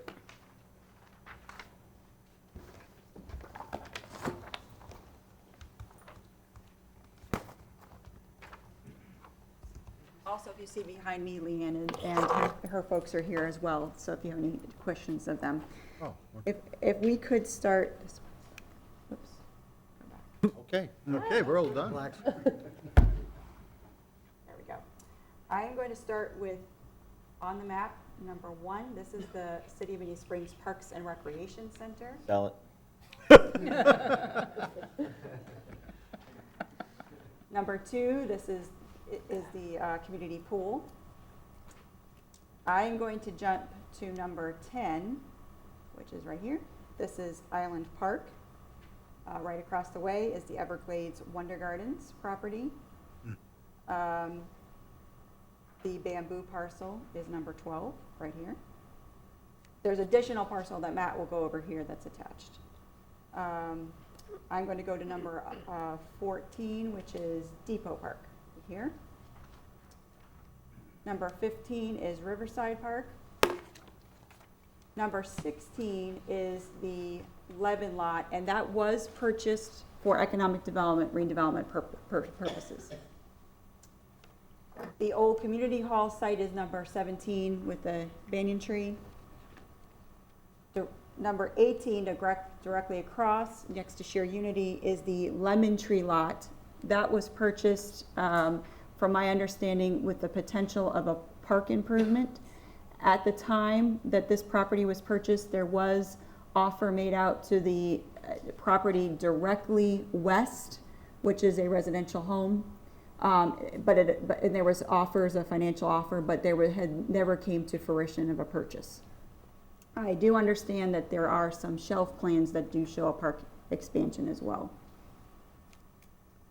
And then number 20, which is over here, is Kentucky Street Park. And with that, I'm going to have Matt go through, explain the other ones. Great. Okay, so I'll start up on, let's see here, East or West Terry Street. Number 3, 4, and 5, which are these 3 properties. 3 and 5 are vacant lots that were purchased as part of a roadway renovation project that contemplated constructing a multi-directional turn lane on West Terry Street. That project has subsequently been really tabled and has remanifested in the West Terry Street multi-use path and is really not likely to move forward. They are, 3 and 5 are vacant. 4 was also purchased. They were all to be stormwater treatment for that project. It is a residential home. It's currently being leased out by the city to a property owner or rented. But that's really why they were acquired. 5 probably has some potential in the future if we do any sort of pedestrian expansion to allow you to cross over the south side of the railroad tracks, and there's 2 creeks. It's Rosemary Creek and the railroad ditch. So we see some value there. 3 is, just kind of vacant land. It really doesn't matter one way or the other. I'm going to continue on. Who's the little tiny one? Oh, that's the house? That's the house, yes. Yep. Okay. Arrow to it. Let's see, right there. No, but it's the little square behind that. That's the number 4. That's the number 4, sorry. That's the gold mine. Oh, I got you. 6, 7, 8, and 9. So 6, 7, 8, and 9 are on East Terry Street, the roundabout's right here. 6, 7, and 8, if you look at their configuration, they're kind of odd shapes. What they are remnants from acquisitions that were associated with the widening of East Terry Street. So they're kind of orphan parcels that are substandard in size that really were remnants of what was needed to widen the road. 9 is different. 9 is a stormwater pond. It functions as a stormwater pond for the roadway. It's got cypress trees in it, so it is a permitted piece of the roadway system.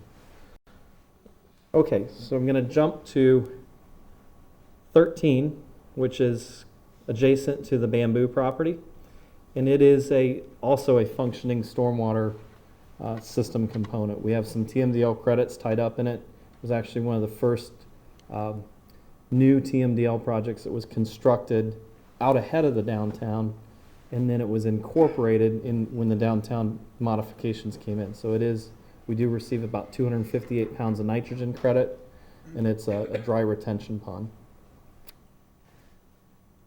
Okay, I think I'm missing one here in my list. Hang on. We also have the Feltz Avenue property, and I'm drawing a blank on what number it is on my 19. 19, this is where the bioreactor project is. It's a 100-stall parking lot. It has a water treatment technology underneath that I recently sent out an email on that we are getting very good results, actually surprisingly good. And we'll be talking to City Council about in the future about that technology and possible next steps in terms of monitoring / expansion. But it's a kind of a demonstrator project for that technology. There's been discussion in the future for parking garage or those types of things. Really what, from a public works standpoint, what we're interested in are the initial results we're seeing and possibly what can happen in the near term in maximizing that technology. 21 is really a piece of unimproved right-of-way associative with Front Street, which parallels the railroad tracks.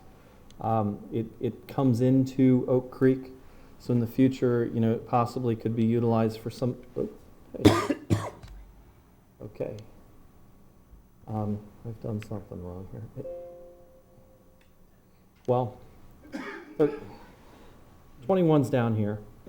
And 21, is that the access that Martha Simons used to talk about quite a bit, about access to Oak Creek? It's kind of behind the Shangri-La? Yes. It actually, you wouldn't know it that it's not the Shangri-La's property in the current configuration.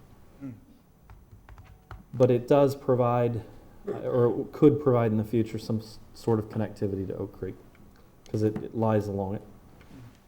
And then 22 is a little residential lot that is immediately adjacent to the Bonita Springs Elementary School. I don't know the particulars of how the city came to own it. I do know that it is informally used as overflow parking for the teachers that teach at the school, and I think it gets pretty heavy use along those lines. So that is my summation of the properties. Great. Thank you very much. Council? Just a quick question, 17 being the old community hall. Didn't we have an agreement with Lee County that we're not to put anything there to block the view of the library? So it would be the corner that is the southern eastern corner. We currently have an agreement with Lee County that they would like an analysis of whether they need that for additional parking as well. And we would need to coordinate with them on what we do in the future with that. Originally, that was a Lee County piece that was deeded back to the city. There are also some restrictions on community park, which does say that it has to be used for park property that I So think I'm would. just saying it, probably off the table for us to do something with CBR. Could I make a suggestion that, I mean, get a lot of information here, that staff come back with a recommendation as to what to do on this? I mean, superficially, 6, 7, and 8 sound like they're just bits and pieces. But, maybe consult with CBRE and come back and make a recommendation. Does that make Yeah, sense? because they're gonna know what they can, Yeah. what they can sell and what they can't sell, or what we Or can. what that's worth, is it worth 5 cents? I mean, Throw everything in? Remember to approve their contract first. Yeah, so Oh. what we're looking for this evening is that we brought you the proposal last meeting. This meeting is the actual contract. It's based on the state contract that they have. We left the language, if you look at the scope statement, we did leave it broad enough that at any point you could continue with, I think it would be a mutual agreement between signing off of the city council and CBRE to add properties. But we left it open to that, so you can continue to add on to the I mean, for property. example, I'd love their view on, we've talked about it for years off and on, that bioreactor property. I'd like their professional opinion on, would that make sense as a parking garage, as opposed to having a parking garage occupy, let's say, having less space of Bamboo Village, have that more for walkability and all that kind of stuff. But it's kind of like, they're the pros, let's have a view. Motion to approve the contract? Second. There's been a motion to approve the contract. Fred? And a second. Discussion. Fred? Yeah, well, I'd like to support what Deputy Mayor Flynn said, with one exception. I think when they come back, we ought to get kind of at least a 2 option. One option is which ones we want to get rid of. Second one is, I think there's probably 2 schools of thought on council. One is, anything that we want to get rid of, let's get rid of it now. And there's another school of thought, and I happen to be in that school. I think you can separate to us those that we could get rid of now, but those that we ought to wait to get rid of and advertise after we know what's going on Bamboo Village. And that way then council will have a double choice, 2 options to look at. But I think those are realistic. I think there are properties we could advertise right away and get rid of and generate some money. Great, thank you. Thank you, council. So there's been a motion and a second. Is there further discussion? Roll call, please. Councilwoman Carr? Aye. Mayor Simmons? Aye. Councilman O'Flynn? Aye. Councilman Gibson? Aye. Councilman Forbes? Aye. Councilwoman Carumba? Councilman DeWitt? Aye. Arlene, Matt? Yes, the other item that I wanted to bring up with you is that in November, we would like to come back, as we did last year, and look to have a budget retreat. At that meeting, I'd like to go ahead and present you with the strategic priorities as they are now approved, and get some direction if we'd like any changes to those. And then also have a complete review of the CIP of where we are now. Is there any adjustments to that in accordance, so that we can adopt the CIP by ordinance prior to the end of the calendar year.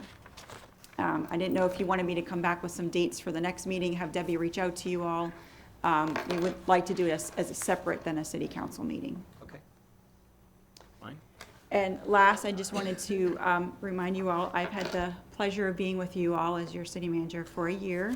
And in accordance with Section 33 of the charter, it would be appropriate for a written evaluation of me.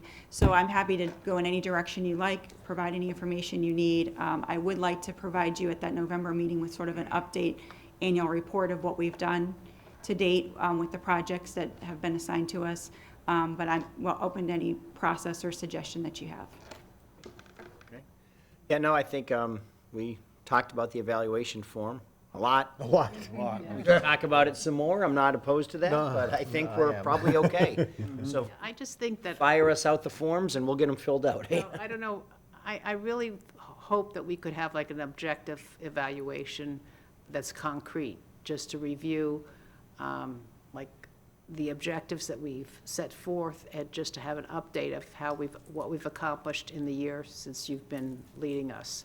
And rather than having something that would be somewhat, well, nebulous, I would say. I think something that more objective and more concrete would be better. So I don't know, we don't really need a form for that unless the other council people would like that. But I think if we just, let's evaluate the actual work that you've done and the contributions you've made to furthering what we've seen as our vision.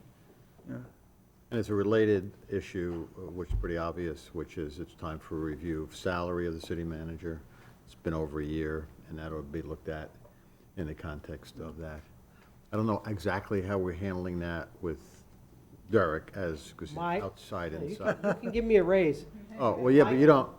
My renewal of my engagement will be on your next agenda item. I can tell you that we're waiting to close out the year, because under that agreement, if we saved money, we'd be remitting money back to the city, and I can tell you that we saved over $80,000. We'll get those final numbers out, and that's why it'll be on your next agenda instead of this one. Big Christmas party. Thank you. Thank you. Thank you, Arlene. Did you have anything else? That's it, Matt? You're good. Okay. We are going up to mayor and council member reports. Amy? I have no reports, since most of you know I just got back from Kenya 2 days ago. So you're just lucky that I can even speak after the trip that I had back from Nairobi on Sunday. But it was great fun, but I just have to say that it's interesting, even though that country is so totally different from here. There were things that were brought up in regard to the things they're concerned about, one of which, of course, is the environment, that are not, they're very worried about the lack of water, and we're worried about too much water in a certain extent. And the other thing is, believe it or not, they have an issue with lime wreck mining. So that was an interesting conversation with the people who lived in the community. It was totally different, because they had some concerns about the Chinese that have come in and bought lime rock, and they're actually mining, and they're doing open mining and taking down their hills. So that was their concern. So I had some of the issues that we've been concerned about in my mind, even though I tried to keep it out of my mind.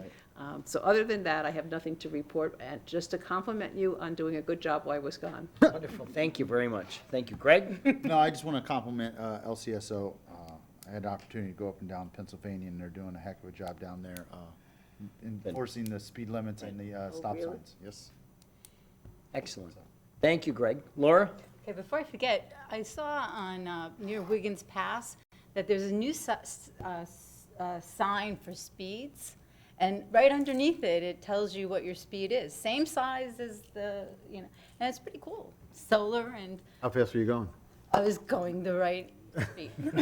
Okay, so I've asked staff to initiate 2 green sheets. Both are related to zoning.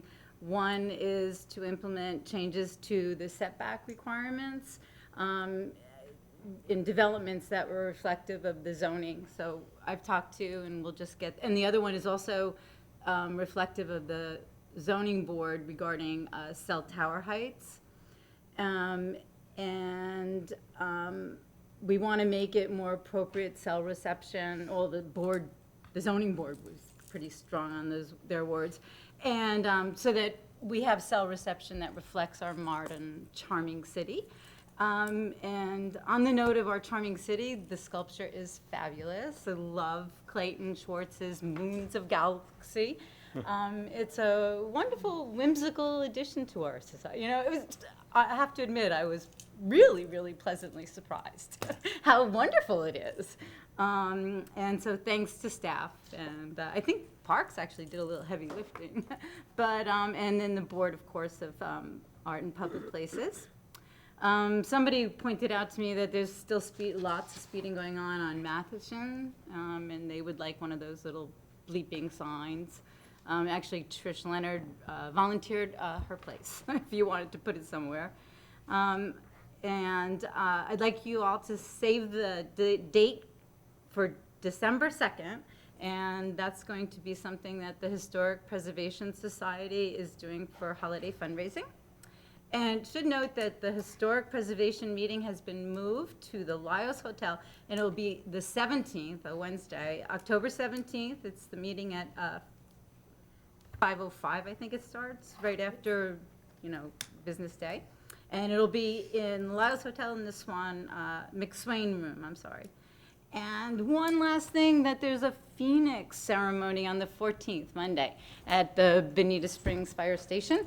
And if you haven't been, go. They are so fabulous. And that's at 5 o'clock this Monday at the fire station. Thank you. Thank you very much. Peter has requested to go last. Mike? I'm good, thanks. You're good? Fred? Yeah, a couple things. Turns out at the MPO meeting, there was an appointment made as to represent our MPO on I guess I would call it a task force. They're planning to build another interstate. And guess what? Even though it's kind of in the middle of Florida up at north, when it comes down here, it's going to get into Lee County, apparently. At least that's some of the discussion. And it was decided that and it's real interesting, if you serve on the task force, even if you don't agree with the conclusion they come up with, whoever serves on it is, what would it call it, handcuffed and cannot speak against it in public hearing. But after some discussion, Cecil Pendergrass was the nominee and was confirmed to be the MPO person for that. But we're talking about something that's probably 30 years away anyway. But if it's going to be in Lee County at all, you don't have to be a mental giant to understand you're going to go through sensitive, environmentally sensitive land. Okay. Now, there's one way to go through on trestles, like it should have been done on Alligator Alley, and we're now paying lots of money to go back and redo it, or it'll be done the other way, which is the wrong way, for water flow, pollution, all kind of stuff. So that's the news from here. Thank you, Fred. And I wanted to hold this up. I think everybody got their T-shirts. We've been working with the Bonita Springs High School and the Estero High School, and they're going to play a varsity football game this year for the first time ever. And they've called this game Jaws versus Claws. So I've been working with Mayor Ribble and Estero. Obviously, we're Jaws, they're Claws. And on the back, it's hunting season. So for this, the game is in Estero this Friday night at 7 o'clock. And they've invited us to come up and join them on the field for anybody that's available. Mayor Bill Ribble from Estero will be tossing the coin as it's the first year of the game, but it's at Estero, so it'll be here. It may be in October next year, but the year after that, it's going to be the last game of the season always. So they're really looking to make this a big South County rivalry, if you will. So anybody that can join us at the high school, Estero High School, this Friday night at 6:30, please wear your T-shirt in support. So that's Jeff Estes has been great to work with. He's very excited about this, as are both high schools. So it should be a great rivalry for years to come.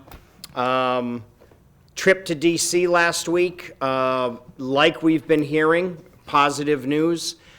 $200 million is what we're hearing in Florida Everglades funding from the House side and the Senate side. Right now, on the House side, the funding is in a continuing resolution, which means Nancy Pelosi and the House are negotiating with the Senate what it's ultimately going to be. Mayor Kevin Ruane, Mayor Henderson, Mayor from the East Coast.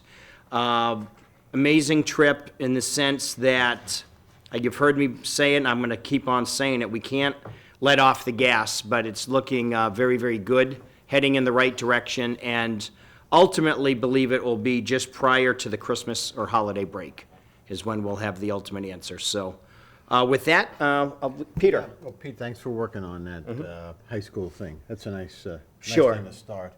I gave council a heads up this afternoon that I am going to be leaving council on the earlier of December 4th or until my successor is elected.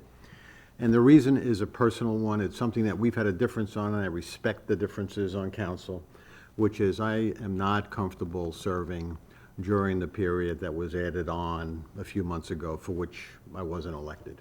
And I respect we have different views on that. That's not trying to relitigate that, so to speak, but that's something I'm not comfortable with at all.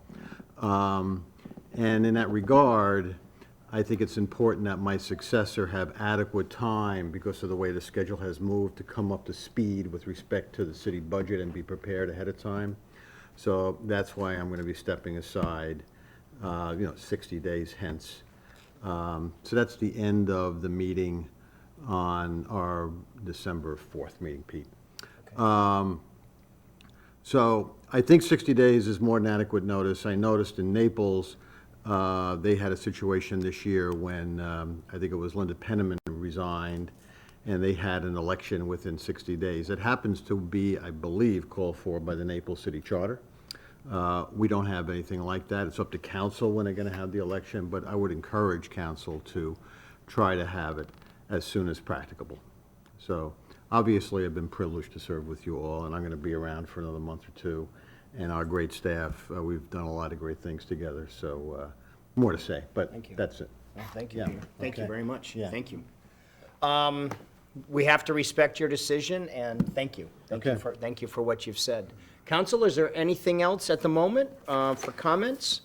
Okay, we're going to move on to the approval of the minutes, which would be September 18th, September 19th budget, and the 19th budget minutes, okay? Then a motion to approve? Second. And a second. Further discussion? Roll call, please. Mayor Simmons. Aye. Councilman O'Flynn. Aye. Councilman Gibson. Aye. Councilman Forbes. Aye. Councilwoman Caramba. Aye. Councilman DeWitt. Aye. Councilwoman Carr. Aye. Okay, we're going to move to public comment. Members of the public that would like to speak at this time, please come forward. Did I skip a public comment? No. I'm sorry. We can do back-to-back public comments. No, I skipped one, I think. I'm sorry. Councilman O'Flynn. Take as long as you would like. You're not under any timer. Yeah, I am. Okay. Cutting into my Welcome. cocktail hour. Cocktail hour. Councilman O'Flynn, I hate to hear this announcement. You're my councilman. I respect you a great deal. I'm sorry to see you leaving. And I heard something a little earlier today that may affect what I'm going to propose to you about some downtown property. And I'm going to give you my written stuff so you can have it to look over. Don't you think City Hall belongs downtown? It would be more convenient. You don't? I don't. Okay. Well, But that's my opinion. comment, this is public comment, but, I think it'd be more convenient to more citizens. It would draw them downtown and would enhance the downtown ambience. This City Hall is a valuable location. I suggest selling it, along with the Bamboo Village property and all the others that the city owns around that are just vacant lots, and raise enough money to build a new City Hall. The property appraiser's website has 13 pages of properties owned by the city. A lot of them are right-of-ways, a lot of them are retention ponds. This building is too small. There's not enough parking when people want to attend meetings. There's no convenient overflow parking because the post office won't allow it.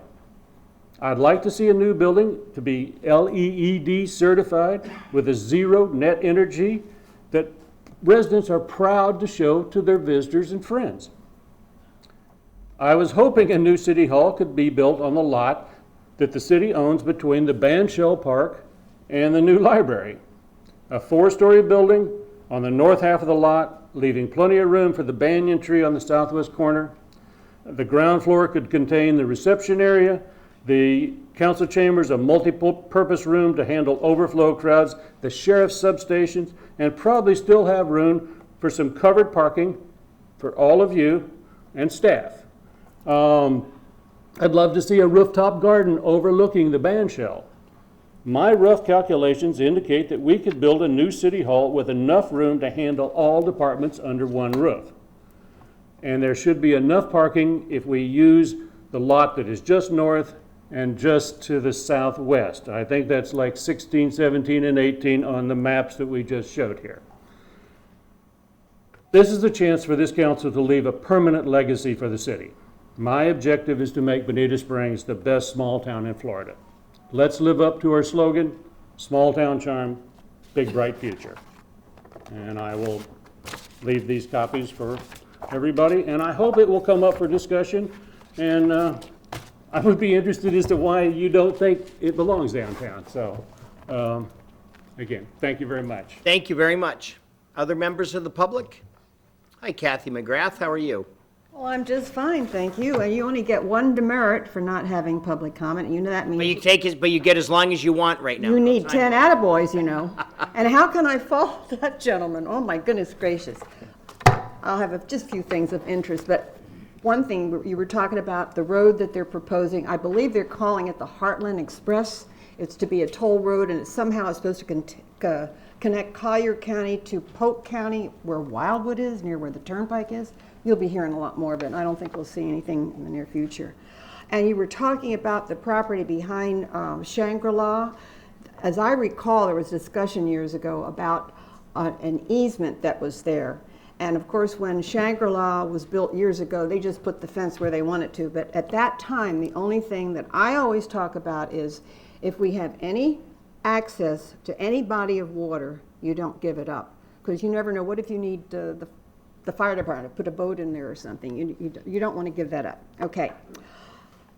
I want to thank, I know Arlene's not doing it anymore, but I just paid my pound of flesh to FEMA. Yes. You want to live on the river, 10.5-foot elevation, you got to pay the piper. However, and I may not have right terminology, it's some kind of community pricing thing. The city staff, Arlene used to do it, works and complies with certain requirements. My FEMA bill, I paid $3,800. It would have been $1,000 more if it wasn't for the hard work that the staff did. So yes, yes, yes, absolutely. Okay. Heartland Express. I want to mention again, the Film Fest, 6 years, y'all. Can you believe it? And the deadline for entries is October 20th. Now remember, there's a lot of cash prizes. I'm not going to bore you with all the information. You can go on the website, but we're going to have the regular gala on Thursday night, the first Thursday in November, the 7th, and on the 9th. We had so many young filmmakers, 16 and under, that they're going to have their very own. So. Holiday in the Park. There's another thing coming up. Special Events Committee is going to have a meeting tomorrow about it, and that's always a fun thing. You know, the snow slide and the entertainment, and it's free, and Santa Claus and the whole thing, so don't forget about that. Downtown, the new library. Oh my gosh, it just brings my hair stands on end. I went to the ribbon cutting. I wasn't here for the grand opening, but and all new businesses, all these things, the improvements, it's what we've been waiting for. And finally, I was reminded about the Weeks property. There was a letter to the editor in the paper the other day. I know nothing's going to be decided. I don't know when it's going to be coming in front of you, but you know, the public was promised access when the new development was developed. And I know London Bay, they have a proposal. I can honestly tell you, I haven't seen it. I do know one thing. The one person who has all the information is Ed Weeks. I don't know what legally they have to do, but when the time comes, don't just have them not us, the people that want to use it, a bone, not just access, but there has to be some kind of adequate parking so that those that don't have the ability to live on the water and want to have access to it can. So just think about it. I mean, you have to do what's legal. I understand that. And Peter, you shocked all of us tonight. You really did. Thank you so much for everything you've done. Spotlight, Kathy, the whole family. Thank you so much. I think that's it. Next time, I won't let you wait till the end. That's all right. Okay. Yeah. Listen, I always wait to the end anyway. Thank you very much, y'all. Thank you very much. Other members of the public that would like to speak? Commissioner Sandelli, once again, thank you very much for being here and sticking around. Sincerely appreciate that and look forward to our continued work together. Okay, anything else? Okay, motion to adjourn? Okay, we are adjourned. Thank you, everybody.